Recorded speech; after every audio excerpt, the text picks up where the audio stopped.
PMA education hub में आपका स्वागत है। आज बात करते हैं कुछ ऐसी तकनीक की जो बहुत ही जल्द पारंपरिक युद्ध में उपयोग होने वाले एंटी मिसाइल सिस्टम की जगह लेने वाली है। जी हाँ, ये तकनीक लेजर पर आधारित है और इसे laser based directed energy weapons कहते हैं या लेजर आधारित निर्देशित ऊर्जा हथियार भी कहा जाता है। इसके पीछे जो सबसे बड़ा कारण है वह यह है कि लेजर वेपन की कीमत बहुत कम होती है, लेकिन इनकी मारक क्षमता बहुत ज्यादा होती है। अभी इसी तकनीक का प्रयोग करते हुए भारत को एक बहुत बड़ी सफलता हाथ लगी है, जिसमें डीआरडीओ पिछले 20 वर्षों से प्रयासरत था। इस laser based directed energy weapons के टेस्टिंग और सेना को सौंपे जाने के बाद यह जिस तरह से दुश्मनों पर कहर बन के टूटेगा, उसके बाद तो शायद ही चीन और पाकिस्तान कभी भी किसी प्रकार के हमले के बारे में सोचे। इतना ही नहीं, आने वाले वर्षों में यह बहुत संभव है कि इस घातक हथियार के भारतीय सेना में शामिल होने के बाद भारत को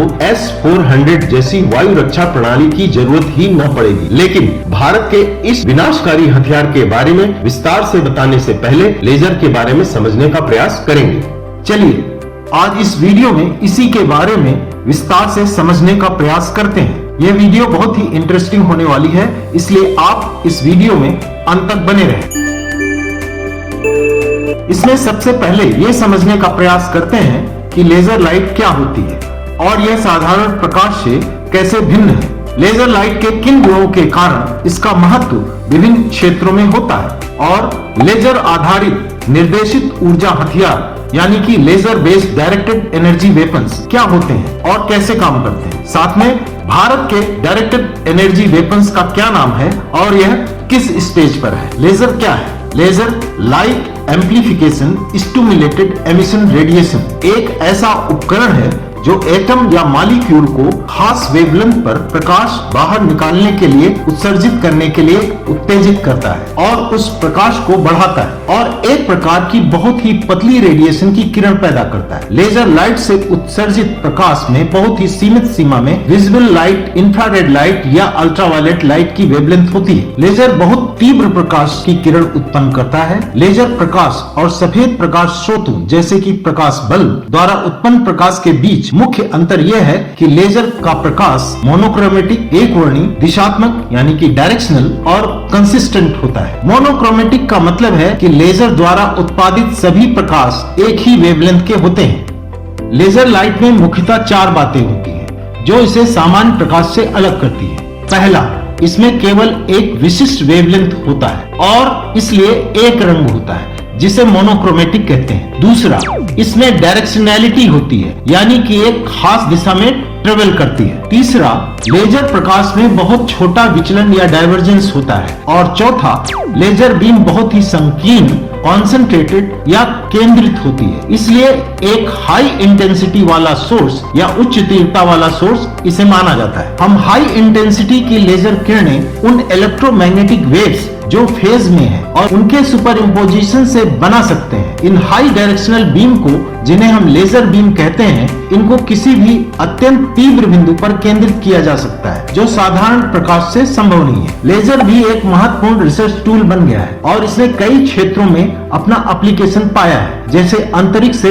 एस्ट्रोनॉमिकल इमेज को शार्प बनाना, सूचना के रिकॉर्ड करने और पुनः प्राप्त करने के लिए किया जाता है। इनका उपयोग संचार और टीवी और इंटरनेट सिग्नल ले जाने में भी किया जाता है। इसके अलावा लेजर का उपयोग optical disc drive, laser printer, barcode scanner तो आपने दुकानों में देखा ही। इतना ही नहीं, लेजर का उपयोग डीएनए सीक्वेंसिंग उपकरण, फाइबर ऑप्टिक सेमीकंडक्टर चिप निर्माण से लेकर सर्जरी, दृष्टि सुधार और त्वचा उपचार, साथ ही काटने और वेल्डिंग सामग्री को टारगेट और चिन्हित करने में भी होता है। सीमा और गति को नापने में भी लेजर का इस्तेमाल होता है। वैसे लेजर शोज के बारे में तो आप बखूबी जानते ही हैं, पर आज यहाँ लेजर के उस उपयोग की बात होगी जो आज युद्ध के क्षेत्र में नए हथियार के रूप में तेजी से सामने आ रहा है। अगर हम इसे भविष्य का वेपन्स कहें तो कोई अतिशयोक्ति न होगी। इसलिए आज के वीडियो में हमारा फोकस लेजर का सेना में या युद्ध क्षेत्रों में क्या महत्व है इसी पर रहेगा। वैसे आपने Israeli laser air defence system के बारे में तो जरूर सुना होगा, जो अभी हाल फिलहाल में खासी चर्चा में रहा। इजरायली आयरन बीम या लाइट शील्ड एक डायरेक्टेड एनर्जी वेपन्स, एक प्रकार की वायु रक्षा प्रणाली है। इसमें सामने वाले वेपन को डिस्ट्रॉय करने के लिए कोई वेपन का इस्तेमाल नहीं करना होता है, बल्कि माइक्रोवेव का या फिर पार्टिकल बीम का इस्तेमाल कर सामने से आने वाले वेपन को डिस्ट्रॉय किया जाता है। कन्वेंशनल मिसाइल इंसेप्टर की तुलना में डायरेक्टेड एनर्जी वेपन DEW यानी कि निर्देशित ऊर्जा हथियार, जिन्हें हम लेजर हथियार कहते हैं, किसी भी प्रकार के बाहरी खतरे के खिलाफ कुशल और शक्तिशाली जवाबी उपाय है, जिसमें जमीन आधारित या अंतरिक्ष आधारित सैन्य खतरे भी शामिल है। लेजर हथियारों का प्रयोग पारंपरिक हथियार प्रणालियों की तुलना में कई लाभ प्रदान करते हैं, जैसे कि प्रति शॉट कम लागत, असीमित संख्या में फायरिंग की जा सकती है और इसकी ऑपरेटिंग कॉस्ट भी बहुत कम आती है। साथ ही इसको हैंडल करने के लिए कम मैन पावर लगती है। संरक्षित क्षेत्र पर गिरने वाला कोई इंटरसेप्टर मलबा भी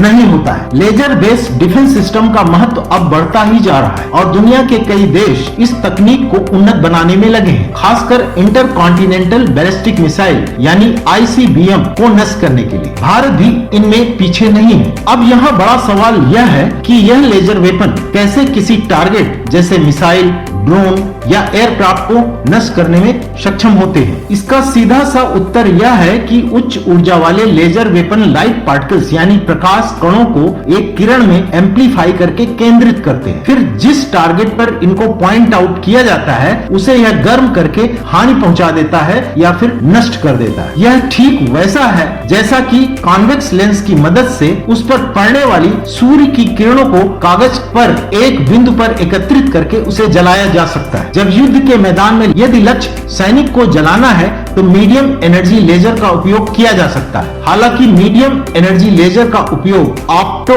इलेक्ट्रॉनिक उपकरणों को नष्ट करने के लिए भी किया जा सकता है। इसके साथ इन डायरेक्ट एनर्जी वेपन्स यानी लेजर हथियारों से आसमान से यहाँ तक कि मूल स्थान पर किसी भी ड्रोन, बैलिस्टिक मिसाइल हमलों को बेअसर किया जा सकता है, क्योंकि यह प्रकाश की गति से यात्रा कर सकते हैं। यह मिसाइलों का रास्ता भटका सकता है और लड़ाकू विमान को भी नष्ट कर सकता है। यह तो बात रही उन हथियारों को नष्ट करने की जो कि ऑलरेडी स्काई में पहुंच चुके हैं। साथ में लेजर हथियारों की मदद से ऐसी कोई मिसाइल जो अभी लॉन्च होने वाली ही है तो यह ओरिजिनल लोकेशन पर जाकर भी लेजर वेपन्स उसको डिस्ट्रॉय कर सकता है। इतना ही नहीं, उसके पाथ को भी यह चेंज कर सकता है। इनकी मदद से सामने से आने वाले जो लड़ाकू विमान यानी फाइटर एयरक्राफ्ट को भी लेजर वेपन से डिस्ट्रॉय किया जा सकता है। इसीलिए इन लेजर वेपन्स को गेम चेंजर कहा जा रहा है, बिकॉज ये एक ऐसा हथियार है कि जो ऑलमोस्ट हर तरह के वेपन को यहाँ पर कंट्रोल कर सकता है। अमेरिका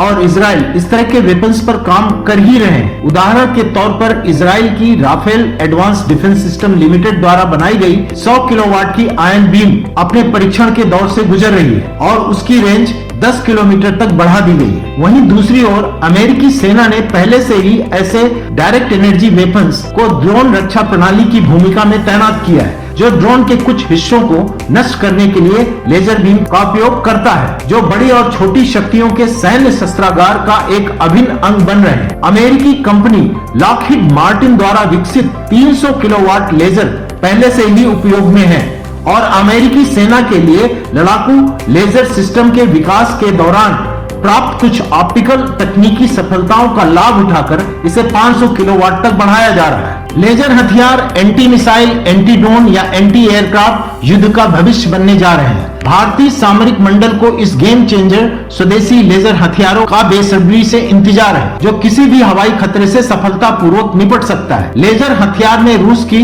S-400 या अमेरिका की पैट्रियट एंटी मिसाइल सिस्टम जैसी किसी भी बैलिस्टिक मिसाइल रक्षा प्रणाली का प्रभावी और सस्ता विकल्प बनने की क्षमता है। वैसे दुनिया भर के कई देश हैं जो इस प्रकार के लेजर वेपन्स को विकसित करने में लगे हुए हैं। अमेरिका और चीन इस प्रकार के वेपन्स को बना भी चुके हैं। वहीं दूसरी ओर इराक, ईरान या फिर पाकिस्तान ने भी लेजर वेपन्स को विकसित करने में अपने प्रयासों की शुरुआत कर दी है। इसी तरह भारत ने भी यह कोशिश लगभग 2 दशक पहले शुरू कर दी थी। अब फाइनली भारत ने एक ऐसा प्रोटोटाइप लेजर वेपन तैयार कर लिया है जिसे भारत अब टेस्ट करने जा रहा है। इस लेजर वेपन का जो नाम दिया गया है वो दुर्गा 2 है। दुर्गा एक एक्रोनिम है जिसका फुल फॉर्म है डायरेक्शनली अनरिस्ट्रिक्टेड गन एरे। आज जो भी विमान रोधी या मिसाइल रोधी प्रणालियां मौजूद हैं उसको फुल प्रूफ नहीं माना जाता है, फिर वो चाहे आयरन डोम हो या रसा का S-400 ही क्यों ना हो। लेकिन लेजर हथियार जैसे दुर्गा 2 के द्वारा दुश्मन की मिसाइलों, विमानों या ड्रोन को 100% मार गिराने की संभावना होती है। मान लीजिए सामने से कोई मिसाइल आ रही है, आपने अपनी लेजर को टारगेट करना है और जैसे जैसे जहां मिसाइल जा रही है आपका लेजर उसको टारगेट करते करते उसको डिस्ट्रॉय करके ही छोड़ेगा। मतलब साफ है कि इसमें दुश्मन की मिसाइल के किसी भी प्रकार के बचने की कोई संभावना नहीं है। दुर्गा 2 कितना घातक हो सकता है इसका अंदाजा इस बात से लगाया जा सकता है कि भारत इसे जमीन, समुद्र और एयरबेस यानी हवा तीनों प्लेटफॉर्म से इंटीग्रेट करने वाला है। इसका मतलब यह है कि दुर्गा 2 को हम धरती से तो लॉन्च कर ही पाएंगे, इसके साथ समुद्र में जो हमारे जहाज हैं वहां पर भी हम इसको लॉन्च कर सकते हैं और इसके अलावा जो हमारे फाइटर एयरक्राफ्ट है वहां से भी हम उसको लॉन्च करने में सक्षम होंगे। यानी कि हम हर तरह के प्लेटफॉर्म का इस्तेमाल करते हुए इसको लॉन्च कर सकते हैं, जो इसको अत्यंत घातक बना देता है। जाहिर सी बात है दुर्गा 2 लेजर हथियार सैन्य क्षेत्र में गेम चेंजर साबित होगा और जो चीन या पाकिस्तान द्वारा लॉन्च की गई किसी भी बैलिस्टिक या क्रूज मिसाइल को पलक झपकते ही नष्ट कर देगा। आज हमारे लिए जो सबसे बड़ा खतरा है वह चीन और पाकिस्तान की बैलिस्टिक मिसाइल का है। हमारे नॉर्थ, वेस्टर्न, नॉर्दर्न और ईस्टर्न बॉर्डर पर इनको काउंटर करने के लिए सबसे खतरनाक हथियार अब भारत के पास होगा। चीनी या पाकिस्तानी बैलिस्टिक मिसाइलें भारतीय सुरक्षा के लिए सबसे बड़ा खतरा है। साथ ही पाकिस्तान ने अभी हाल फिलहाल में फतेह 2 मिसाइल का परीक्षण किया है जो कुछ हद तक भारत के लिए खतरा बन सकती है। इसके मद्देनजर भारत में आने वाली मिसाइलों को भारतीय क्षेत्र में गिरने से रोकने के लिए लगभग $5.25 बिलियन अमेरिकी डॉलर की लागत वाली 5 S-400 एंटी मिसाइल प्रणालियों के लिए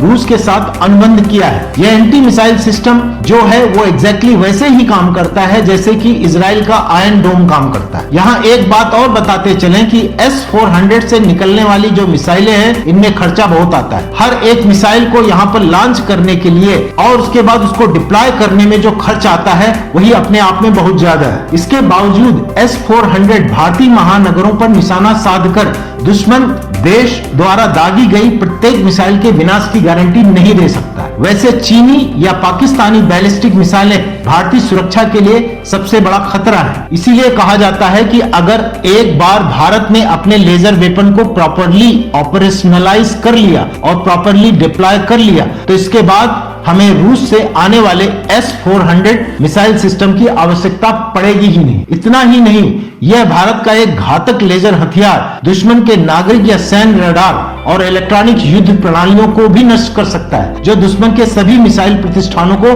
बेकार करने की क्षमता रखता है। अभी जो दुर्गा 2 लेजर वेपन DRDO ने विकसित किया है उसकी एनर्जी 25 किलोवाट है जो काफी कम है और इसकी मारक क्षमता केवल 5 किलोमीटर के दायरे में आने वाली कोई भी मिसाइल या एयरक्राफ्ट है उसको टारगेट कर सकती है। लेकिन DRDO इस कोशिश में लगा है कि इसकी मारक क्षमता को बढ़ाकर 100 किलोमीटर या उससे दूर तक के टारगेट को निशाना बनाया जा सके। चलिए अंत में यह जानने का प्रयास करते हैं कि इन laser based direct energy weapons यानी कि DEW के डेवलपमेंट और डिप्लॉयमेंट के रास्ते में कोई बाधा है या नहीं। जी हाँ, बिल्कुल है। ऐसा एकदम नहीं है कि इनको अबाध रूप से प्रयोग किया जा सकता है। इनके रास्ते में जो सबसे बड़ा प्रैक्टिकल चैलेंज है वह है वायुमंडल के माध्यम से बड़ी दूरी पर लेजर को डायरेक्ट करना और खराब मौसम में इनको डायरेक्ट करना एक चुनौती है। बारिश और कोहरा, ऑप्टिकल स्कैटर और रिफ्रैक्शन जो लेजर बीम को मोड़ देते हैं और डिस्टॉर्ट कर देते हैं जिससे टारगेट करना मुश्किल हो जाएगा और इसकी इफिशियंसी भी कम हो जाएगी। वैसे देखा जाए तो इनका असर